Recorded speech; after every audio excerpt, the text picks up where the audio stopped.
Hey everybody, welcome to Bucket Man Scouting. In today's video, I'm going to be doing an all-22 film breakdown on defensive end Jonah Ellis for the Denver Broncos, who they drafted in the third round. Before I get started, I'm not a big fan of this draft class. I think that the Walmart Generals did their typical Walmart General thing that they've been doing for 8 years. The same front office that's been in there since 2017 needs to be cleared out. I don't care what you say. You could bring up stats, statistics, the RAS score. I don't care. But when I watch the all-22 film on most of the players that the Broncos drafted, actually all the players that the Broncos drafted, I'm not really a big fan of them. I believe the Broncos got worse. And also, you drafted Bo Nix.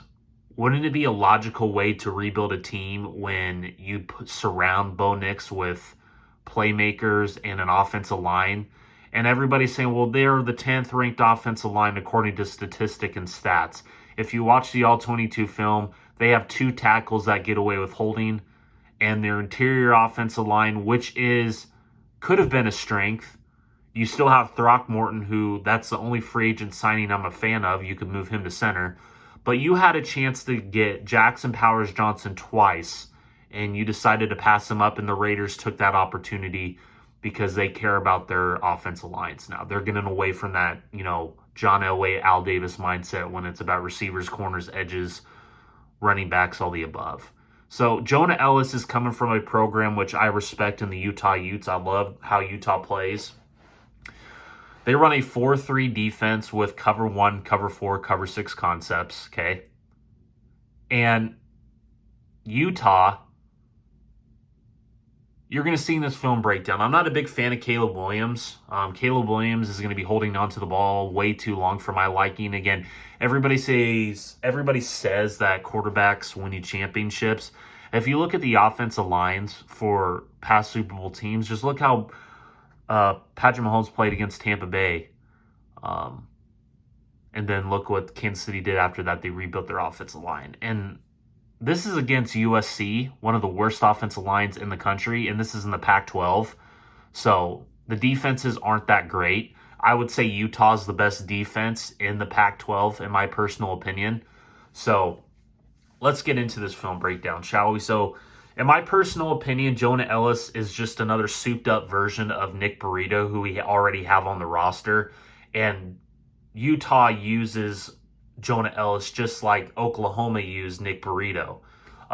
Again, the infatuation for the Walmart Generals for these undersized edges continues, and they didn't address the interior of the offensive line until the 7th round with my 12th ranked center. There are 11 other centers in front of them that you could have drafted who were better. You decided not to do that. And then you didn't even address the interior offensive line. And then I have these Bronco content creators that like to bring up stats. And this is how I counteract those with the all-22 film.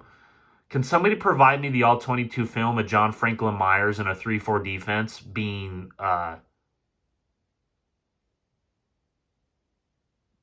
positive instead of negative? Because when I look at John Franklin Myers, his production is better when he's in a 4-3 defense and he's playing next to a guy like Quentin Williams who provides that interior pass rush. Just saying. So let's get into this film breakdown. So here's Jonah Ellis right here lined up against the center. And you're going to see how he provides no pass rush. And you're going to see Caleb Williams hold on to the ball way too long. Does his best Patrick Mahomes, Russell Wilson impersonation here. Has all the time in the world to throw the ball and decides to hold on to the ball way too long. And then where's Jonah Ellis on this play? I don't see him anywhere. He's nowhere to be seen. All right, next play, he's lined up as a 5 tech, hand in the dirt. And they're not going to be running on his side of the field. It's going to be a halfback draw right on his side of the field. And this is against number 87, the tight end, who does a fantastic block on him. And, they get positive yardage there. Again, we're going to see it again this year. For the 8th year in a row, we're going to see it where teams are just going to run right at these edges because their edge defense is horrendous.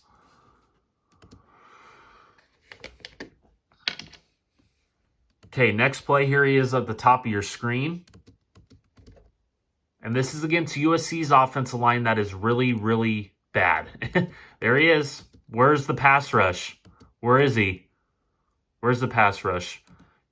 Caleb Williams had all time to read War and Peace back there. Where is the pass rush?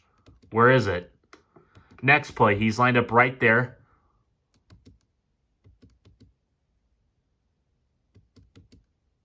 Missed tackle by number 31. I would say a good cleanup play by number 83. He keeps his hips in front of him. This is a good play by Jonah Ellis here. Doesn't overreact, makes the tackle there. Good play by Jonah Ellis. Again, this is what you're going to get with Caleb Williams. I'm not a big fan of Caleb Williams. Out of all the quarterbacks in this year's draft, I'm just not a big fan of them. Never was, never will be. The NFL just likes to overhype these quarterbacks.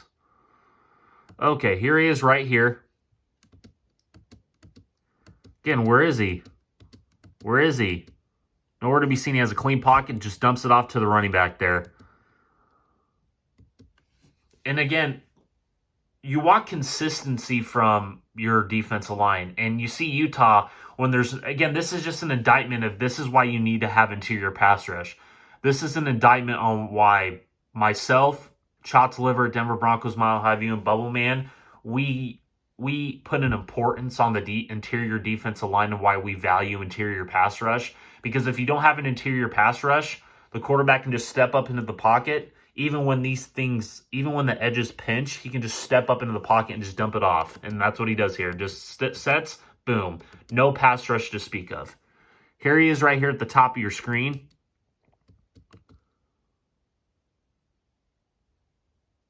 That's a good play by Jonah Ellis there. That's a very good play. Goes up, change direction there. Good spin move. Very good play by Jonah Ellis. That's a very good play. I will give him that play. So 2 good plays so far by Jonah Ellis. I will give him that play. That's a good spin move on number 52, the right tackle. Watch the spin move here. Boom. Very good play by Jonah Ellis.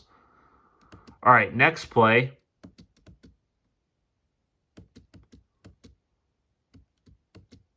There he is. Again, gets off number 79 there.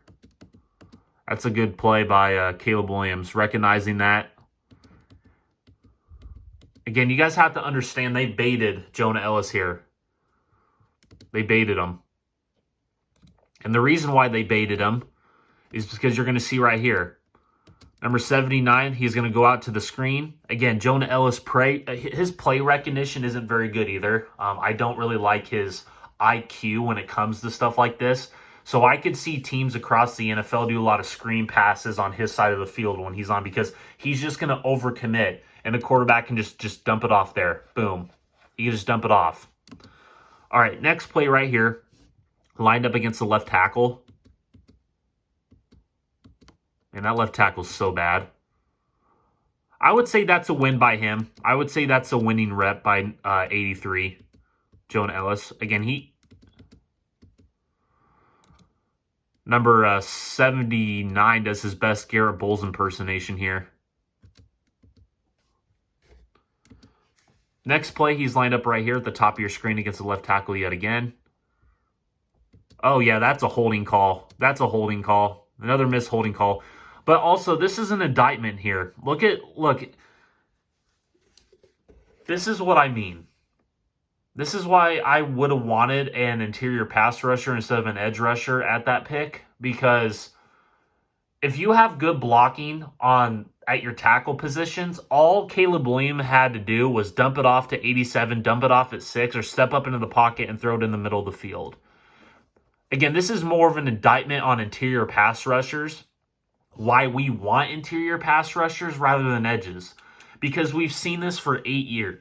You can have the greatest edge rushers in the world, but if you don't have that push up the middle, that quarterback can just step up into the pocket.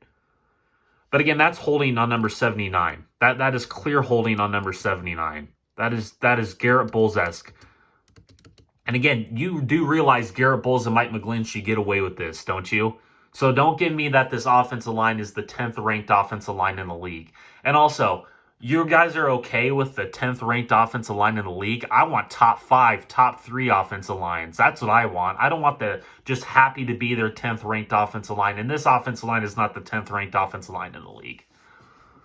Again, this is Caleb Williams, more of an indictment on him. Doesn't step up into the pocket, doesn't run with it, but I do recognize that number 83 gets held here, and that should have been a call.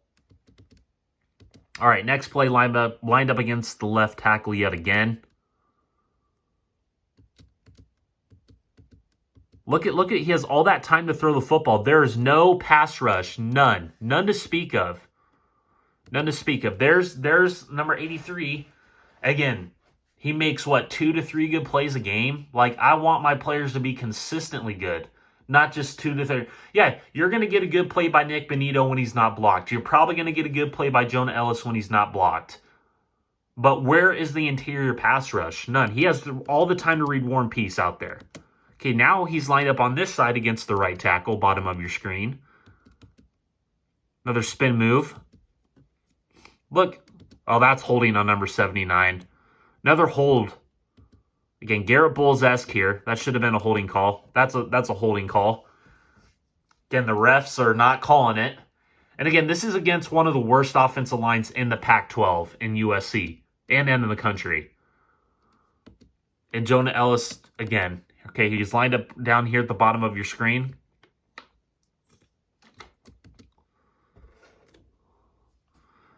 Again, I don't really like Caleb Williams. Again, this is more of an indictment. He's holding on to the ball too long, looking for the big plays downfield. Again, doesn't really get blocked here. He has it's a free runner. Again, this is, we saw this with Nick Bonito, making plays like this when he's not getting blocked, really. All right, here he is right here, lined up at the bottom of your screen. Then just dumps it off. Where is the interior pass rush at? Look at that pocket, man. He can just step it up. Again, you see these two pinch? Caleb Williams can just step up in the pocket, and he doesn't. Where's Jonah Ellis on that play, man? Where is he? Again, this is much bigger than Jonah Ellis, I want to reiterate, because you don't have an interior pass rush that I'm confident in. You don't have a Chris Jones. You don't have a Dexter Lawrence. You don't have any of that on your defensive front. Okay, next play right here, bottom of your screen. Shot right there. Look at that. No interior pass rush. So look, he can just step up into the pocket there. Look at that. Yeah, Jonah Ellis, but look, he's holding on the ball too long. He should have got rid of that a lot sooner. So that's more of an indictment on Caleb Williams. That's more of an indictment on Caleb. See, every quarterback in the NFL is going to do this against the Walmart Generals. They're just going to step up into the pocket. And then you're going to face quarterbacks like Caleb Williams, who's going to hold on to the ball, doing his best Patrick Mahomes and Russell Wilson and all these other quarterbacks around the league. Again, he should have thrown it a lot sooner. Okay, next play, he's lined up right here, bottom of your screen. Another spin move, doesn't really do anything. Where is it? Where's the interior pass rush, man? Does a spin move again. These Walmart General fans, the Walmart Generals specifically, just love their undersized edge rushers. They love it, man. They just love it. If you don't have a Batman on your defensive line, then it's going to make Jonah Ellis, Nick Burrito, Baron Browning, who shouldn't be an outside linebacker, Jonathan Cooper. What are you going to do with Jonathan Cooper? I mean, is he on the trade block? Are you going to get rid of that? I like Jonathan Cooper. Next play, lined up as a 5-tech, hand in the dirt here. Again, they can just run the ball. Look how he gets manhandled there. Look how he gets manhandled against one of the worst offensive lines in the Pac-12, mind you. That is just bad. That is some bad football. He's not a great run defender.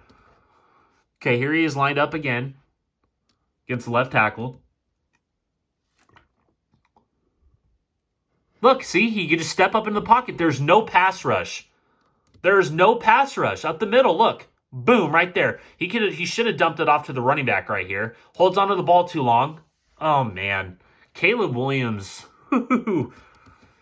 Man. I'm not a big fan of Caleb Williams. All right, next play is lined up at the bottom of your screen yet again. Again, see?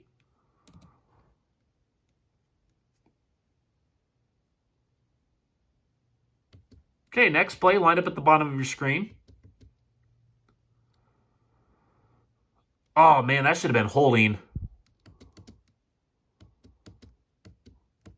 That should be holding on the right tackle there. That should have been a holding call too. So 2 missed holding calls on the officials. But yet, you know what? They let players get away with that nowadays. You don't get clean, crisp technique anymore from an offensive lineman. You don't get good technique anymore. All right, here he is lined up again, like Oklahoma used Nick Bonito. It doesn't do anything there. Okay, lined up at the top of your screen against the right tackle. Doesn't do anything. Doesn't do shit. There he is, not doing anything. Look at that pocket, man. Look how clean that pocket is. I wish we had an offensive line that could provide that consistently. Here he is.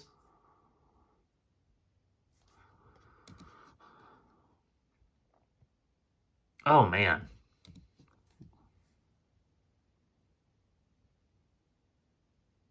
Good recovery by number 52 there. That's good recovery. Because if he would have continued onto that play on the outside, that would have been a holding call. But good recovery by number 52.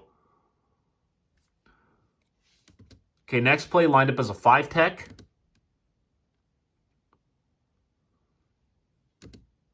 Okay, top of your screen.